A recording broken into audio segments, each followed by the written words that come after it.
கோலியாத் என்பவன் சிங்கத்தை விடவோ கரடை விடவோ பலவான் அல்ல, எதற்கும் பின்னடையாத சிங்கம் என்று சொல்லப்படுகிறது. மற்ற எந்த விலங்குகளை காட்டிலும் சிங்கத்துக்கு என்ன ஸ்பெஷாலிட்டி இருக்குன்னா, நல்லா நீங்க கவனிக்கணும்.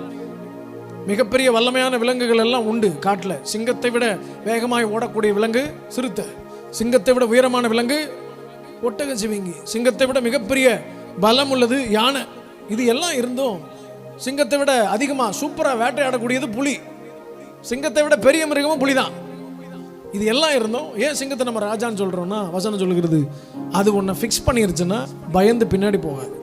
தன்னை விட எவ்வளவு பெரிய உருவமாக இருந்தாலும் அடிக்கணும்னு முடிவு பண்ணிட்டா தான் சாகிறவர் அடிச்சே தீரும். எதற்கும் பின்னடையாத சிங்கம், அதனால தான் அது ராஜா. ஹல்லேலூயா. இன்றைக்கு கர்த்தர் ஒரு ஆவி உங்கள் மேல் வைக்க போகிறார். எதற்கும் பின்னடையாத சிங்கத்தை போல என்ன பிரச்சனைகள் வந்தாலும், எவ்வளவு பெரிய மலை போன்ற தேவைகள் வந்தாலும் நீங்க அந்த இடத்துல நிற்பீங்க. ஏன்னா உங்களோடு கூட நிற்கிறவர் சாதாரணமானவர் அல்ல. அவர் மரித்தவைகளை ஜீவனோடு திரும்ப இழப்பண்ணுகிற சர்வ வல்லமையுள்ளது. ஹல்லேலூயா.